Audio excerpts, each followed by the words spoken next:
right. Don't forget about Justice. He works very hard around here. Hi, buddy. He's like, hey, what's going on? And today she's going to be reading a book to me. What you reading? So today, I thought it'd be great with it being the springtime. You know, we're probably seeing quite a few rabbits running around with it being in the spring. So I thought, what about Velveteen Rabbit? Does that sound good? Yes, I love bunny rabbits. No! Well, this is a classic edition by Margery Williams Bianco. Ooh, fun. Yes! So you want me to go ahead and get started? Yeah. Okay, all right, well, let's get started here. So Justice is ready, isn't he? All right, so The Velveteen Rabbit, or How Toys Become Real. I guess he wants me to close the book.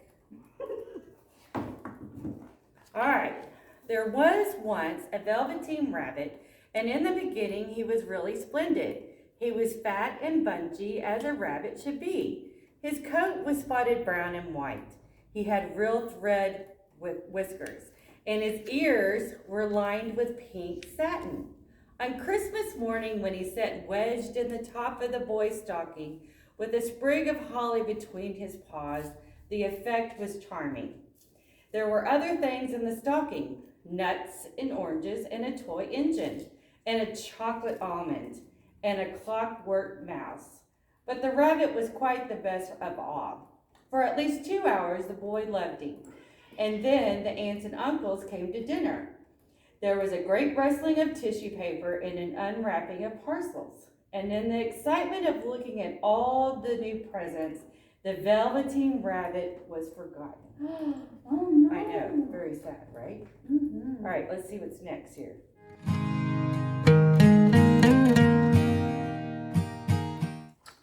So for a long time, he lived in the toy cupboard or on the nursery floor, and no one thought very much about him.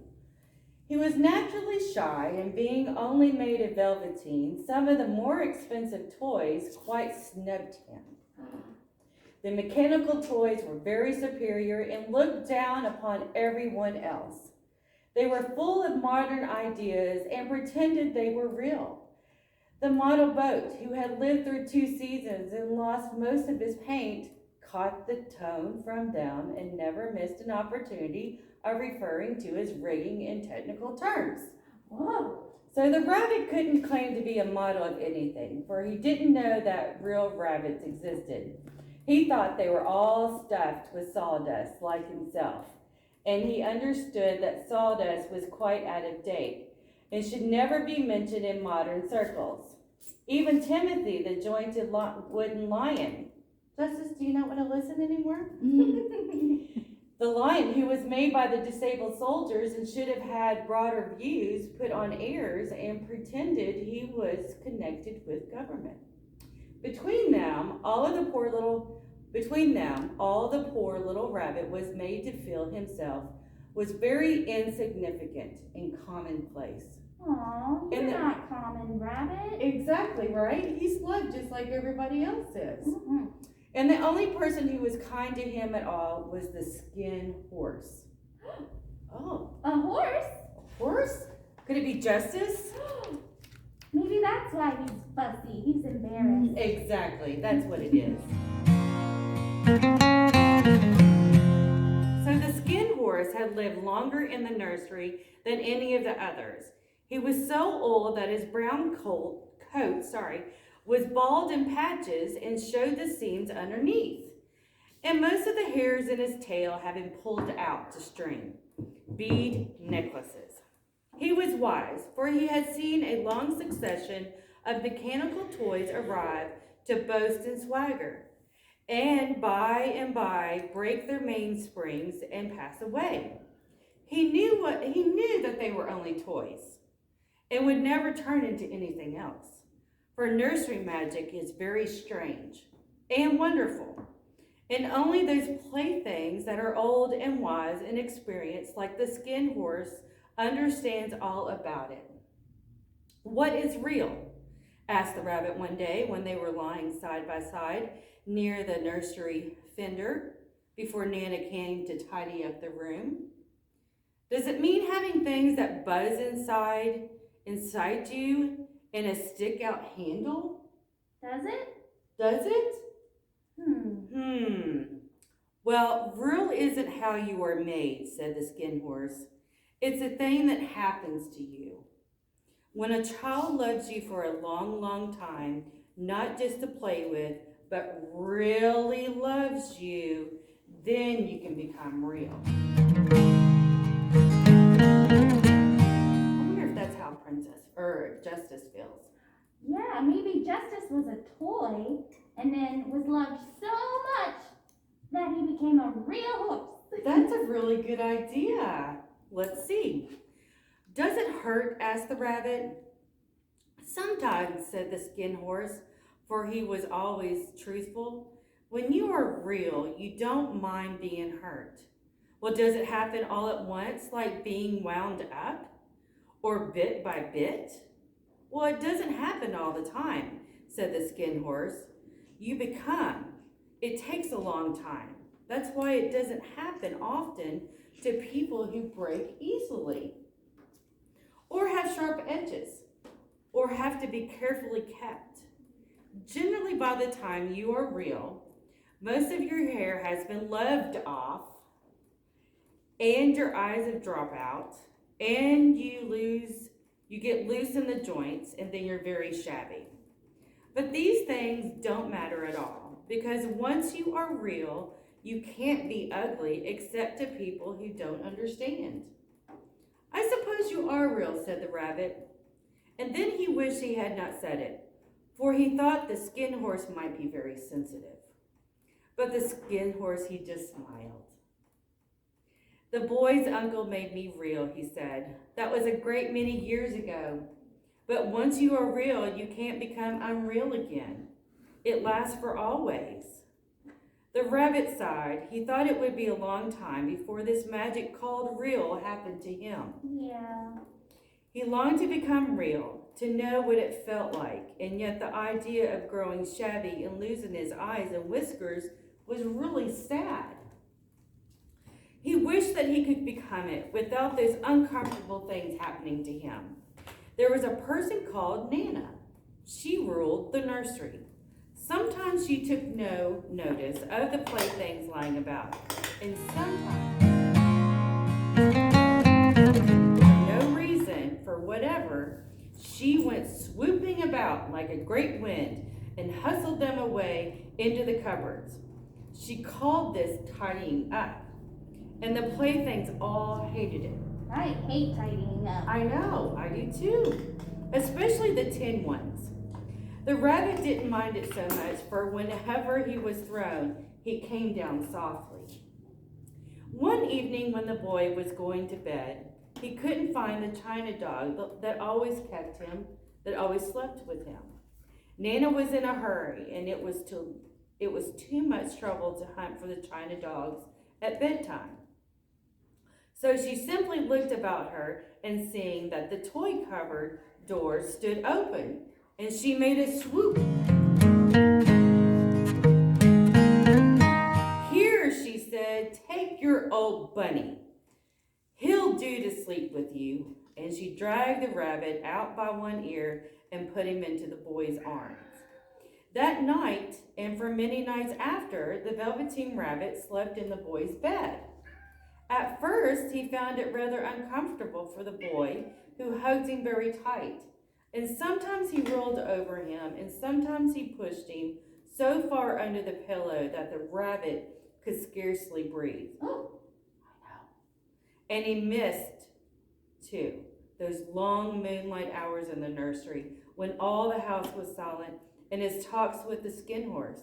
But very soon he grew to like it, for the boy used to talk to him and made nice tunnels for him under the bedclothes that he said were like the burrows that the rabbits live in, like we see in the yard. Have you noticed that? oh yeah, real rabbits, they dig holes. Exactly. And they had splendid games together in whispers. When Nana had gone away to her supper and left the nightlight burning on the mantelpiece, and when the boy dropped off to sleep, the rabbit would snuggle down close under his little warm chin and dream. with the boy's hands clapped close around him all night long. Aw, that sounds nice. Isn't that sweet? And so time went on, and the little rabbit was very happy. So happy that he never noticed how this beautiful velveteen fur was getting shabbier and shabbier. It's happening. It's happening. And his tail becoming unsewn. And all the pink rubbed off his nose, where the boy had kissed him so much. Spring came, and they had long days in the garden, for wherever the boy went, the rabbit went too.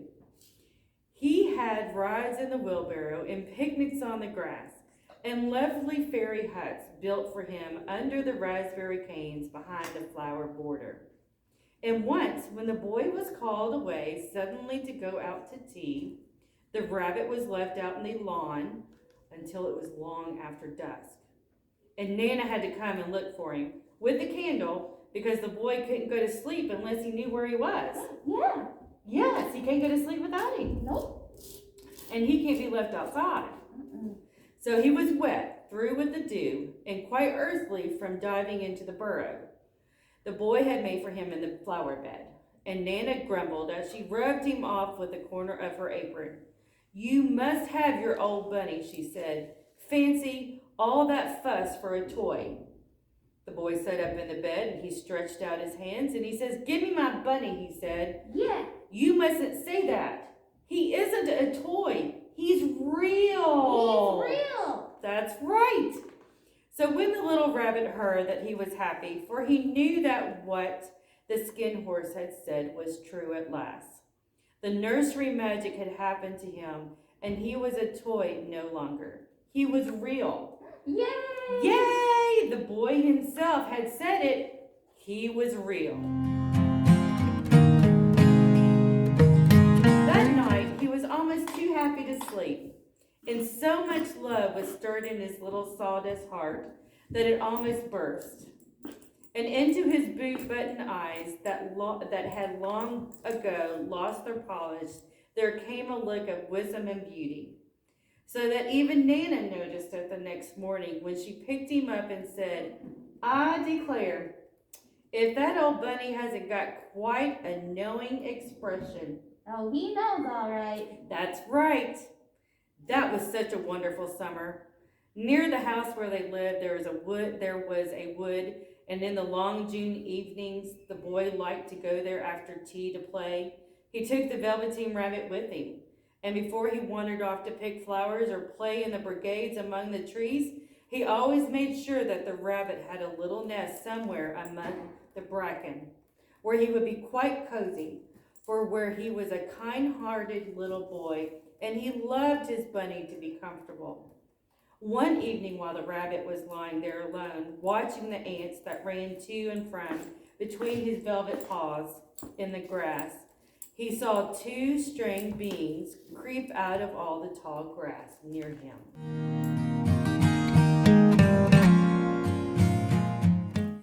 They were rabbits like himself, but quite furry and brand new. They must have been very well made, for their seams didn't show at all, and they seemed changed in shape in a queer way when they moved. One minute they were long and thin, the next minute they were fat and bunchy. Instead of always staying the same like you did, their feet patted softly on the ground, and they crept quite close to him, twitching their noses, while the rabbit stared at him, stared hard to see which side the clockwork stuck out. For he knew that people who jump generally have something to wind them up, but he couldn't see it. They were evidently a new kind of rabbit altogether. They stared at him, and the little rabbit stared back, and all the time their noses twitched. "Why don't you get up and play with us?" one of them asked. "Well, I don't feel like it," said the rabbit, for he didn't want to explain that he had no clockwork. "Ho," said the furry rabbit, "it's as easy as anything." And he gave a big hop sideways and stood on his hind legs. "I don't believe you can," he said.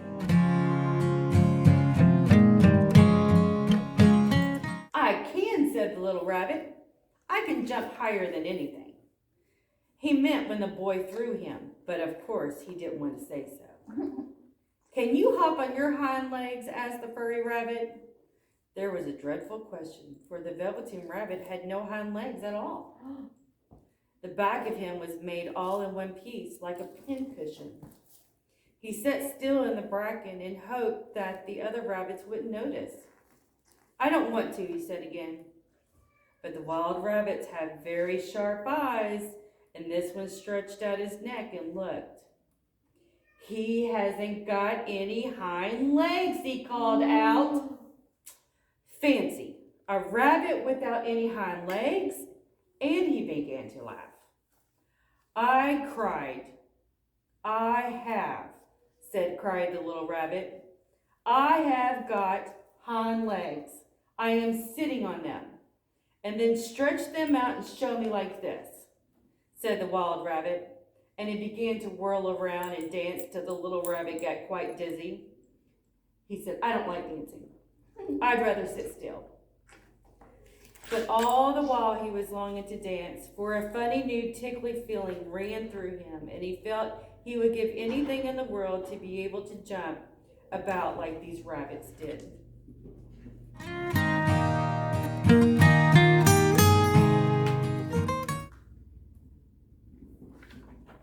The strange rabbit stopped dancing and came quite close. He came so close this time that his long whiskers brushed the Velveteen rabbit's ear. And then he wrinkled his nose suddenly and flattened his ears and jumped backwards. He doesn't smell right, he exclaimed. He isn't a rabbit at all. He isn't real.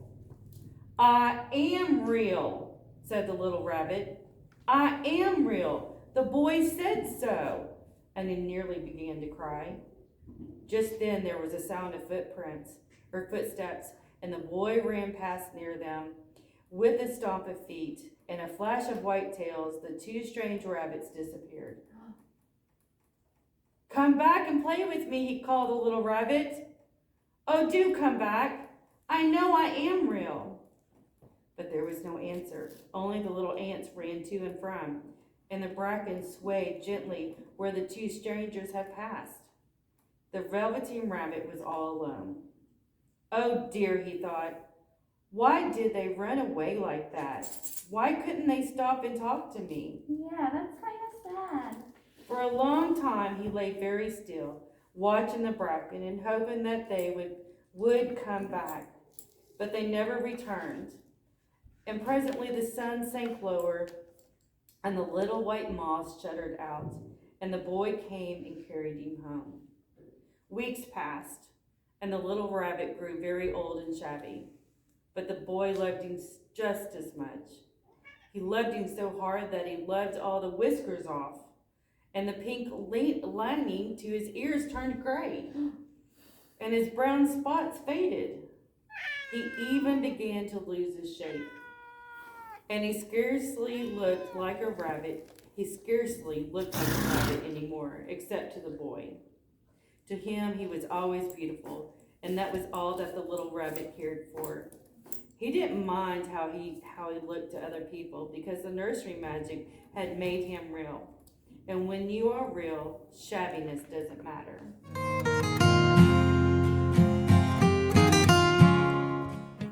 And then one day the boy was ill. His face grew very flushed, and he talked in his sleep. And his little body was so hot that it burnt the rabbit when he held him close. Oh no. Strange people came and went in the nursery, and a light burned all night through it all, with the Velveteen rabbit laying there, hidden from sight underneath the bedclothes. And he never stirred, for he was afraid that if they found him, someone might take him away. And he knew that the boy needed him. Yeah.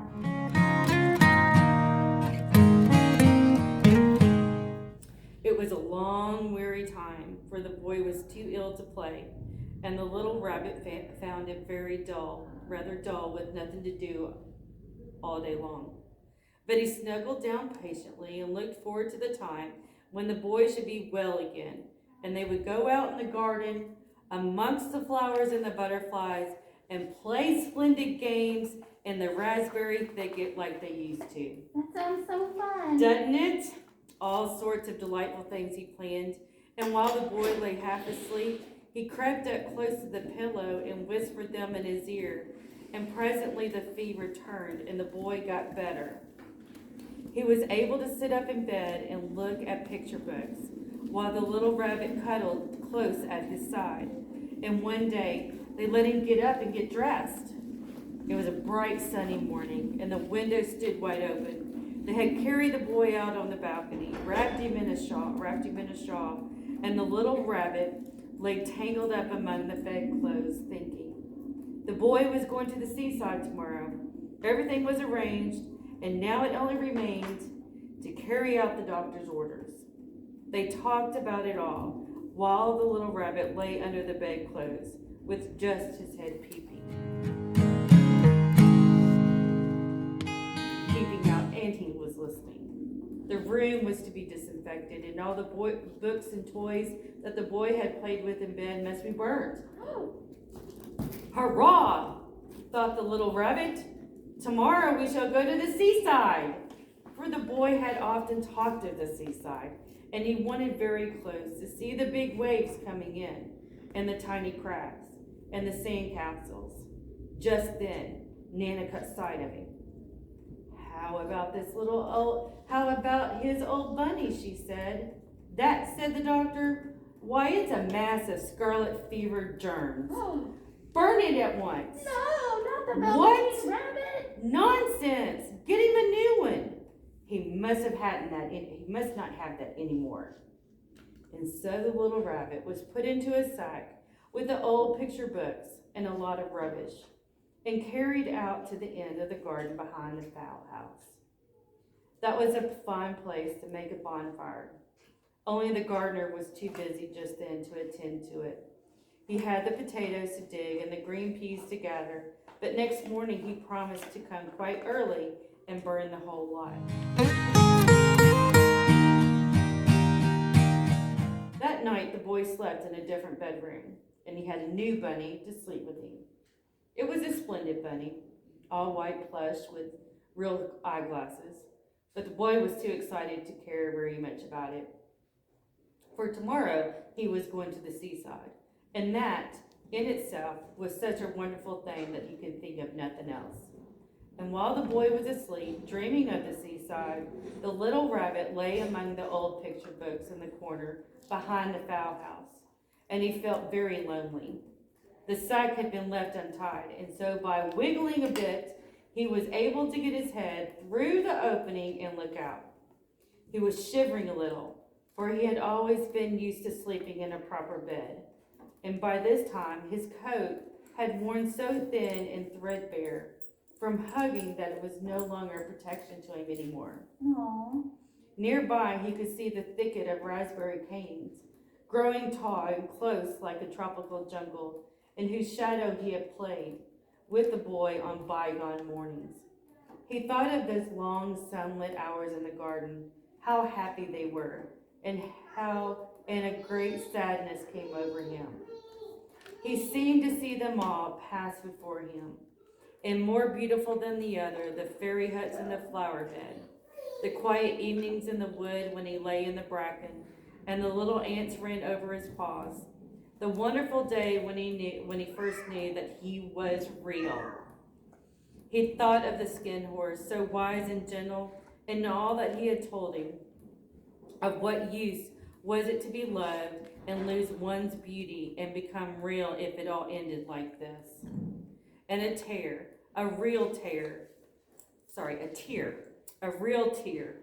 trickled down his little shabby velvet nose and fell to the ground. And then a strange thing happened. For where the tear had fallen, a flower grew out of the ground, a mysterious flower, not at all like any other that grew in the garden.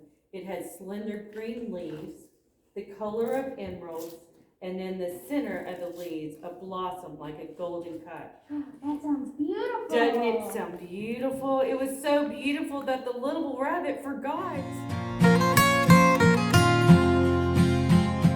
to cry. and just lay there watching it. And presently the blossom opened, and out of it there was stepped a fairy. A fairy? A fairy! I didn't know this story had fairies. I didn't either. She was quite the loveliest fairy in the whole world. Her dress was of pearl and dewdrops, and there were flowers around her neck and in her hair, and her face was like the most perfect flower of all. And she came close to the little rabbit and gathered him up in her arms and kissed him on his velveteen nose that was all damp from crying. And she said, "Little rabbit, don't you know who I am?" The rabbit looked up at her, and it seemed to him that he had seen her face before, but he couldn't think of where. "I am the nursery magic fairy. I take of all the playthings that the children have loved. When they are old and worn out and the children don't need them anymore, and then I come and I take them away with me and turn them into real."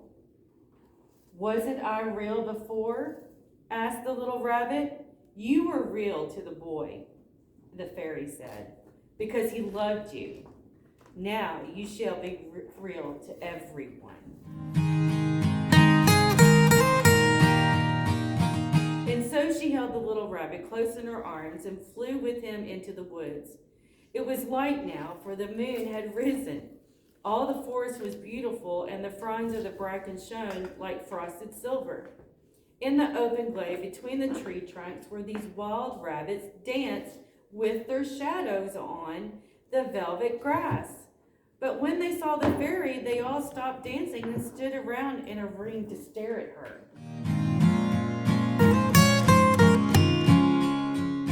"I've brought you a new playfellow," the fairy said. "You must be very kind to him and teach him all the needs to know in Rabbitland, for he is going to live with you forever and ever." And she kissed the little rabbit again and put him down on the grass, and she said, "Now run and play, little rabbit, run and play." But the little rabbit sat quite still for a moment and never moved. For when he saw all the wild rabbits dancing around him, he suddenly remembered about his hind legs. And he didn't want them to see that he wasn't made all in one piece.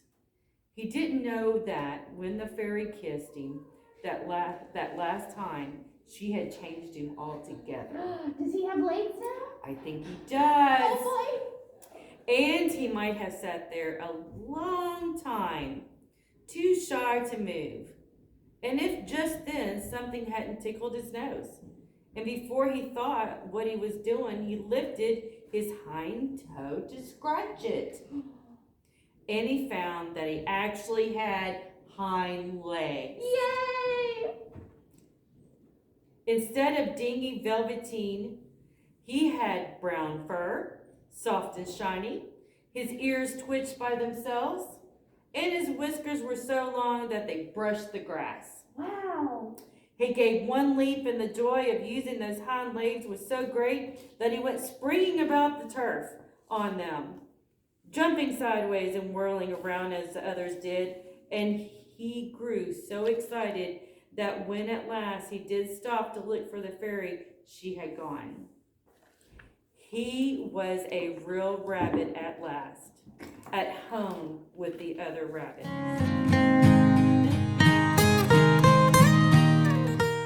Autumn passed away, and winter in the spring, when the days grew warm and sunny. The boy went out to play in the wood behind the house, and while he was playing, two rabbits crept out from the bracken and peeped at him. One of them was brown all over, but the other had strange markings under his fur, as though long ago he had been spotted, and the spots still showed through. And about his little soft nose and his round black eyes, there was something familiar that the boy thought to himself.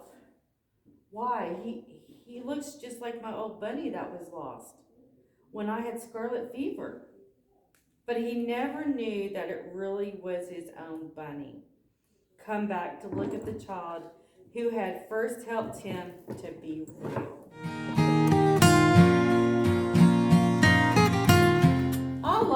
book. Did you like it, Joanna? Oh my gosh, I loved that. I think Justice liked it too. Well, yeah, because he was a skin horse. That's right. And he was loved so much, the fairy turned him real. That's right. Yes. Well, I'm so happy that you came out today. Oh, thank you. Thank you, Michelle. You're- And thank you, Justice. You're welcome. Well, thanks, guys, for tuning in. We'll see you next week.